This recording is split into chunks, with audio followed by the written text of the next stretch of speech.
आइए बच्चों, अब हम ग्लूकोज की संरचना को समझें। हम सभी को इसका फॉर्मूला पता है, C6H12O6। इनकी संरचना पे जब हम जाते हैं तो देखते हैं कि विभिन्न प्रकार के बंध बनते हैं। ग्लूकोज में एल्डिहाइड जो है क्रियात्मक समूह के रूप में है। तो इन्हें समझने के लिए संरचना में हम यहाँ तक कैसे पहुँचे हैं, वैज्ञानिकों ने अलग अलग रासायनिक अभिक्रियाएं की हैं। अभिक्रियाओं में जितने भी रिजल्ट आए हैं उसके बेसिस पे ये संरचना जो है तैयार हुई है। तो समझने की कोशिश करें। चलिए आइए, सबसे पहला काम हमारा होगा कि हम 6 कार्बन एक के बाद एक बना लेंगे।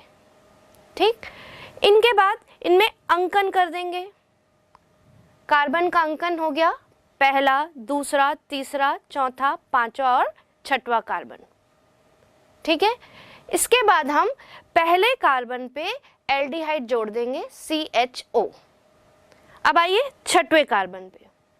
हमें पता है कार्बन की 4 संयोजकता होती है, तो छठवें कार्बन पे पहले तो आप 2 हाइड्रोजन जोड़ दीजिए और उसके बाद चौथी संयोजकता के लिए इसमें हम OH जोड़ देंगे।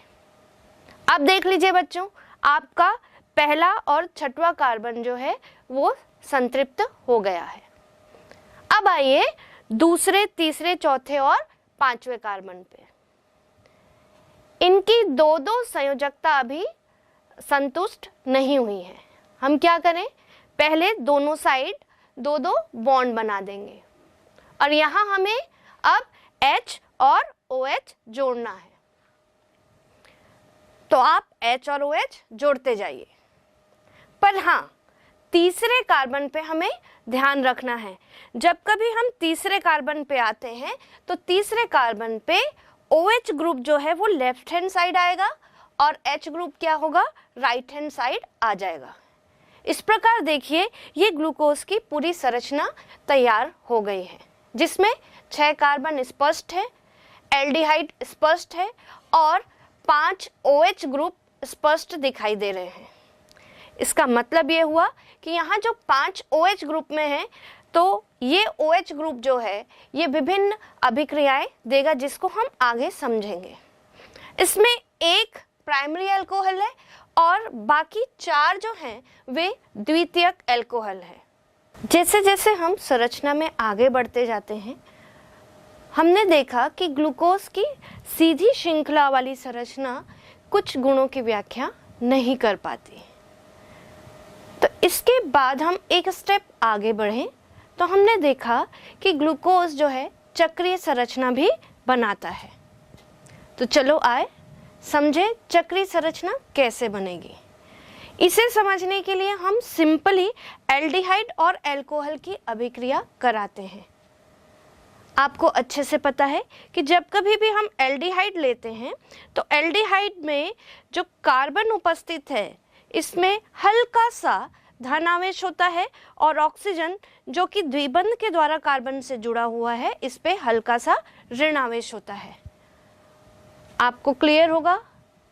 दूसरा आइए अल्कोहल पे। जब हम अल्कोहल की बात करते हैं तो अल्कोहल में भी ऑक्सीजन पे देखिए हल्का सा धनावेश होगा। अल्कोहल की बात करें तो अल्कोहल में भी देखें ऑक्सीजन पे ऋण आवेश होता है और हाइड्रोजन पे धन आवेश होता है। क्लियर है। अब हमको अच्छे से पता है कि इन विपरीत आवेश के मध्य में क्या होगा, बॉन्ड बनता है। इसी कॉन्सेप्ट को हम आगे लेकर चलते हैं। जब हम अल्कोहल पे अभिक्रिया करा रहे हैं एल्डिहाइड से, तब अल्कोहल का जो ऋणात्मक हिस्सा है ये एल्डिहाइड के इस कार्बन पे आकर जुड़ जाएगा। जैसे ही ये कार्बन पे आकर जुड़ता है तो यहाँ चार्ज शिफ्ट हो जा रहा है। चार्ज के शिफ्ट होने पर एल्डिहाइड के ऑक्सीजन के ऊपर एक ऋण आवेश आ जाएगा। अब ये जो ऋण आवेश है ये बॉन्ड शिफ्टिंग के कारण उत्पन्न हुआ। हमारे पास बचा है अल्कोहल का H+। इसका क्या होगा? तो ये जो अल्कोहल का H+ है ये इसी ऑक्सीजन के पास आकर बॉन्ड बना लेगा और जैसे ही H+ आकर बॉन्ड बनाएगा हम इस ऑक्सीजन के पास से आवेश को हटा देंगे। बंध के बन जाने पर आवेश अपने आप हट जाएगा। इसी आधार से हम ग्लूकोज की चक्रीय संरचना को समझेंगे। अब आप देखिए, ग्लूकोज में आपके पास एल्डिहाइड भी है और अल्कोहल भी है। तो आइए ग्लूकोज की चक्रीय संरचना को हम समझें। ग्लूकोज में उपस्थित एल्डिहाइड में भी वही आवेश वितरण होगा जो इस अभिक्रिया में हमने देखा। और एक खास बात कि हमारे पास ग्लूकोज में OH जो है वो 5 है। यही हमें समझना है कि कौन सा OH, कौन सा अल्कोहल इस अभिक्रिया में भाग लेगा। तो हम देखते हैं कि हमारे पास यहाँ OH ग्रुप अलग अलग कार्बन पे उपस्थित है। कौन से कार्बन का OH ग्रुप यहाँ अभिक्रिया करेगा? तो 5वें कार्बन पे जो उपस्थित OH ग्रुप है ये अभिक्रिया करेगा।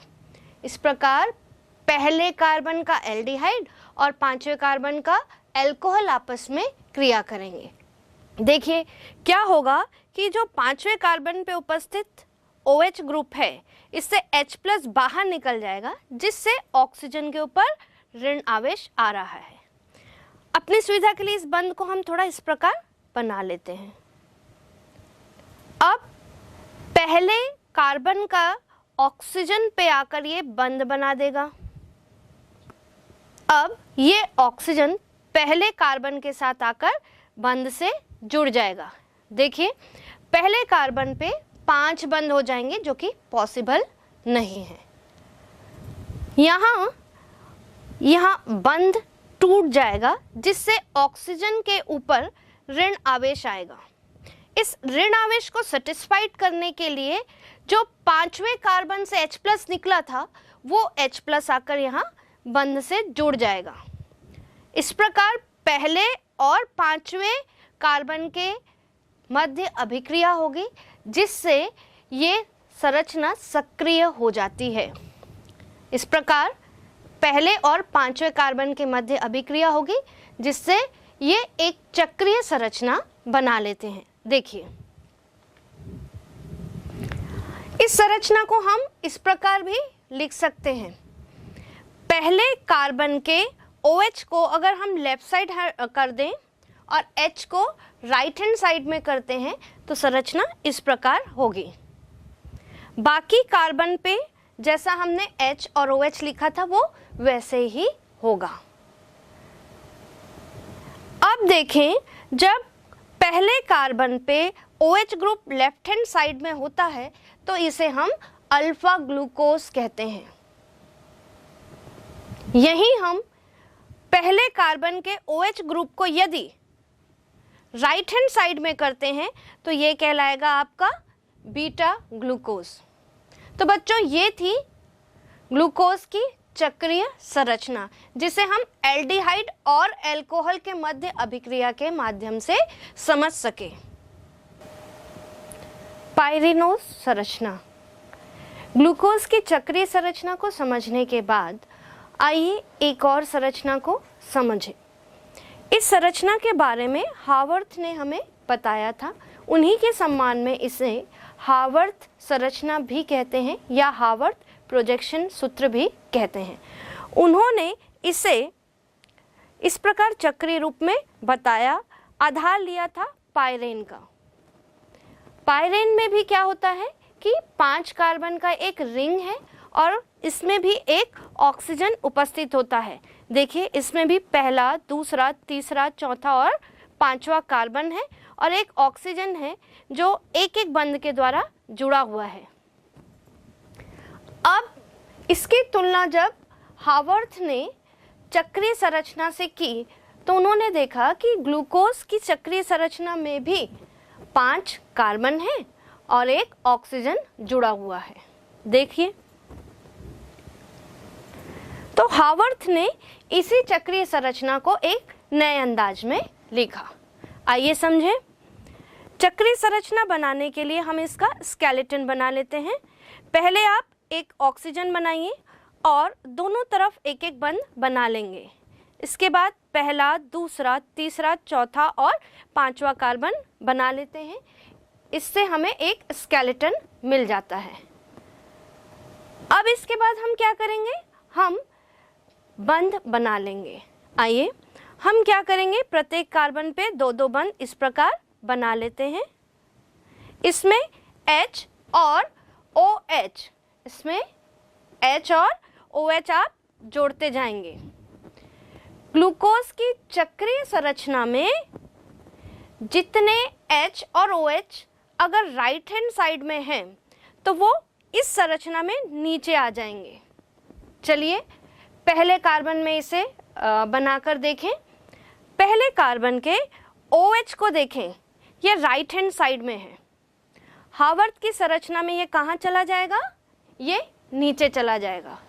और H जो कि लेफ्ट हैंड साइड में है, ये ऊपर चला जाता है। अब आते हैं दूसरे कार्बन पे। दूसरे कार्बन पे राइट हैंड साइड पे OH है और लेफ्ट हैंड साइड पे H है, तो OH जो है वो नीचे आ जाएगा और H ऊपर चला जाएगा। तीसरे कार्बन पे आइए। तीसरे कार्बन पे राइट हैंड साइड में H है जो कि नीचे आ जाएगा और लेफ्ट हैंड साइड में OH है जो कहाँ चला जाएगा, ऊपर। इसी प्रकार चौथे कार्बन को हम बनाते हैं।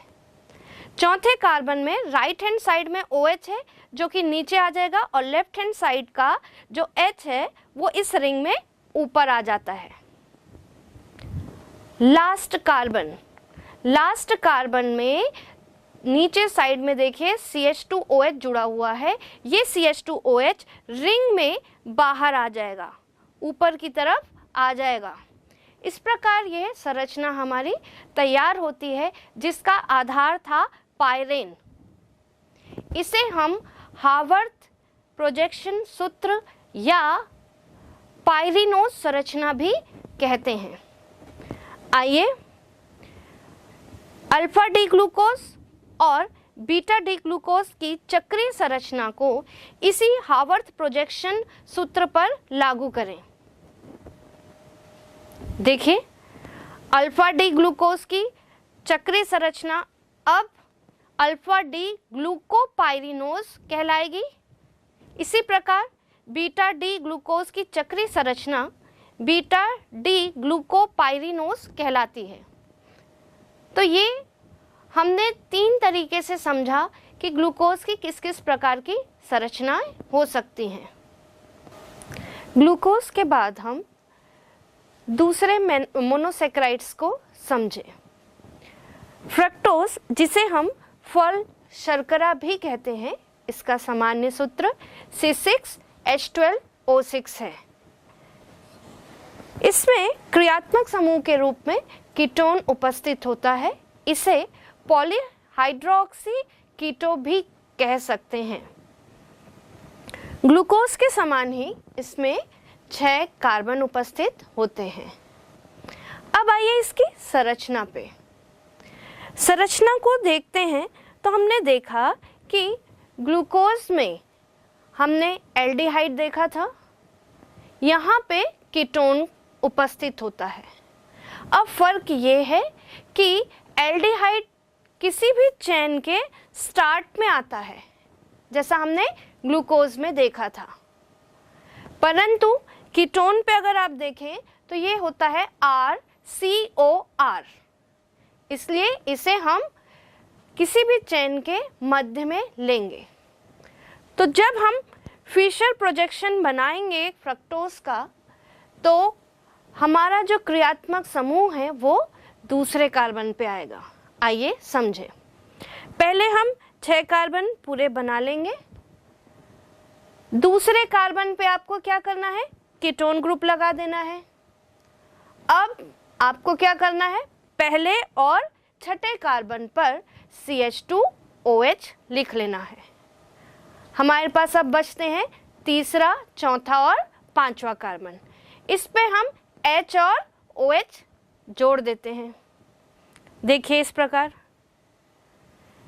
पर एक चीज आपको ध्यान रखना है कि तीसरे कार्बन पर OH लेफ्ट हैंड साइड में आप लिखेंगे, इस प्रकार हमने देखा कि ग्लूकोज और फ्रक्टोज दोनों के सूत्र समान हैं, पर क्रियात्मक समूह में अंतर होता है, जो कि इस संरचना में और पिछली जो हमने ग्लूकोज की संरचना समझी थी उसमें आप समझ गए।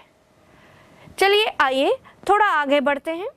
ग्लूकोज की चक्रीय संरचना के बाद हम फ्रक्टोज की भी चक्रीय संरचना पे थोड़ी चर्चा कर लें। तो जब हम फ्रक्टोज की चक्रीय संरचना बनाते हैं तो यहाँ हम वापस फिशर प्रोजेक्शन पे आएंगे। यहाँ दूसरे कार्बन और पांचवें कार्बन के मध्य बंध बनेगा। कारण हमने पहले ही जान लिया था कि हमारा क्रियात्मक समूह कहाँ है, दूसरे कार्बन पे है। तो जैसे हमने ग्लूकोज में सीखा था वैसे ही फ्रक्टोज में बंध का निर्माण होगा। इसको समझने के लिए हम वही अभिक्रिया लेंगे जहां हमने एल्डिहाइड और अल्कोहल के मध्य अभिक्रिया कराई थी। इस बार हम कीटोन और अल्कोहल के मध्य अभिक्रिया कराएंगे। अभिक्रिया कराने से हमने देख लिया था किस प्रकार पहला और पांचवा कार्बन ग्लूकोज के केस में जुड़ गया था, पर यहाँ फ्रक्टोज के केस में दूसरा और पांचवा कार्बन जुड़ जाएगा और हमें इसकी चक्रीय संरचना मिल जाती है। जैसे हमने ग्लूकोज में देखा था कि वहाँ अल्फा डी ग्लूकोज और बीटा डी ग्लूकोज बनता है, वैसे ही फ्रक्टोज में भी अल्फा डी फ्रक्टोज और बीटा डी फ्रक्टोज बनता है। आइए देखें। यदि OH group left hand side है तो इसे बीटा डी फ्रक्टोज कहते हैं, और यदि ये राइट हैंड साइड में है तो इसे अल्फा डी फ्रक्टोज कहते हैं। तीसरी संरचना जिसके बारे में हमें और समझना है वो है हावर्थ की संरचना। हमने ग्लूकोज में देखा था हावर्थ ने संरचना दी थी, उसी प्रकार फ्रक्टोज के लिए भी हावर्थ ने एक संरचना दी जो कि फ्यूरेन से प्रभावित होकर है। पहले फ्यूरेन को समझें। फ्यूरेन एक चक्रीय यौगिक है जिसमें 5 सदस्य उपस्थित हैं। 5 सदस्य में से 1 ऑक्सीजन है और 4 कार्बन है। इस प्रकार जब हमने फ्रक्टोज की चक्रीय संरचना देखी तो इसमें स्पष्ट दिख रहा है कि इसके चक्र में केवल 4 कार्बन भाग ले रहे हैं, दूसरा, तीसरा, चौथा और पांचवा। तो फ्रक्टोज की चक्रीय संरचना और फ्यूरेन की संरचना को आपस में संबंधित करके हावर्ड ने एक नई संरचना बनाई जिसमें कार्बन की संख्या देखिए रिंग में 4 है और ऑक्सीजन दोनों साइड एक एक बंध से जुड़ा हुआ है, जिससे इस प्रकार की संरचना बनी। इस संरचना में भी 4 सदस्य रिंग के अंदर हैं और 2 सदस्य रिंग के बाहर हैं। हमने ये संरचना ग्लूकोज में सीखी थी, उसी प्रकार फ्रक्टोज में संरचना होगी। अंतर ये है कि फ्रक्टोज में कार्बन की जो संख्या है रिंग में उपस्थित वो 4 होती है, जिसकी चर्चा हमने अभी की थी। तो यदि आपका फिशर प्रोजेक्शन में कोई ग्रुप राइट हैंड साइड में है तो वो इसमें नीचे आ जाता है और लेफ्ट हैंड साइड वाला ग्रुप कहाँ आएगा, ऊपर आ जाता है। तो इस प्रकार हमने देखा कि हावर्थ ने फ्रक्टोज के लिए भी ये संरचना बनाई है। ग्लूकोज के समान ही ये अल्फा डी फ्रक्टोज और बीटा डी फ्रक्टोज के रूप में पाए जाते हैं। हावर्थ ने इन संरचनाओं को फिर से बनाया, इनका नाम दिया गया अल्फा डी फ्रक्टोफ्यूरेनोज। फ्रक्टोज से हमने फ्रक्टो लिया और फ्यूरेन संरचना से प्रभावित है, इसलिए ये हो गया फ्यूरेनोज। इसी प्रकार बीटा डी फ्रक्टोफ्यूरेनोज।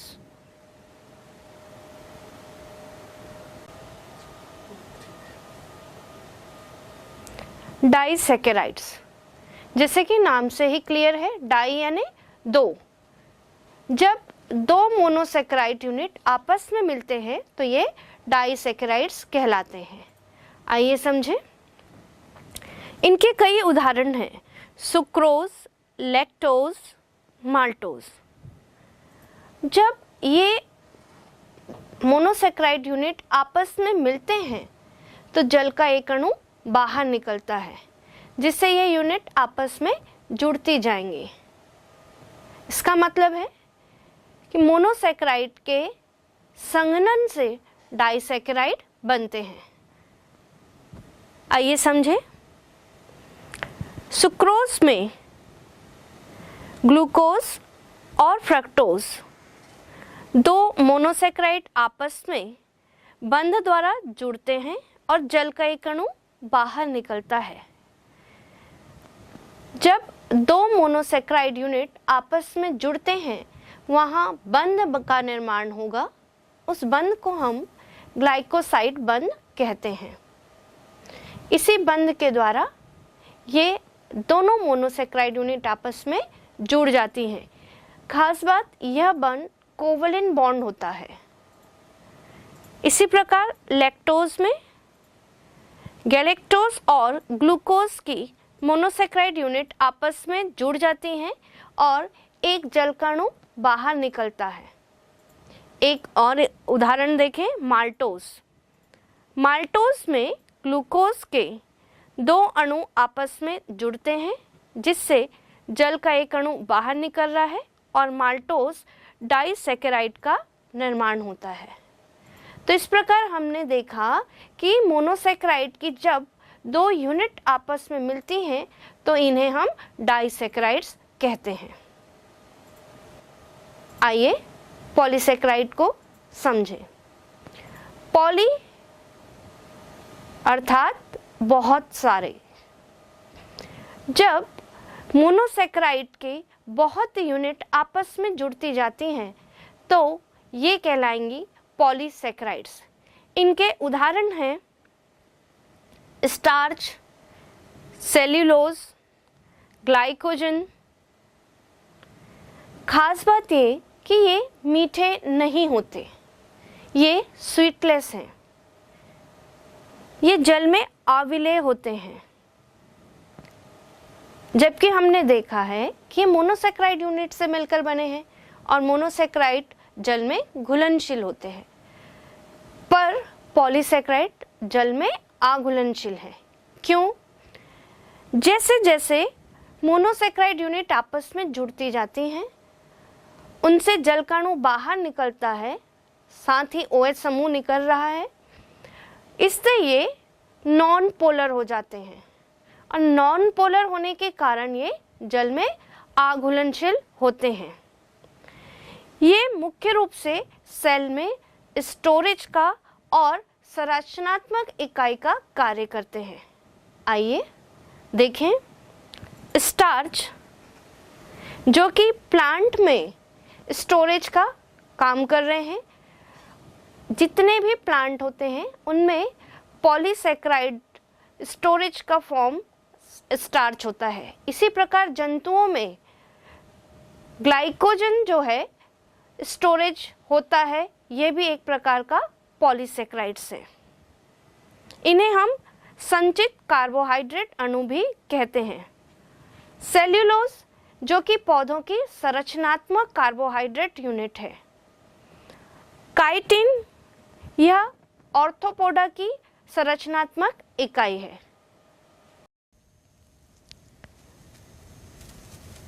आइए समझें इपीमर और एनोमर को।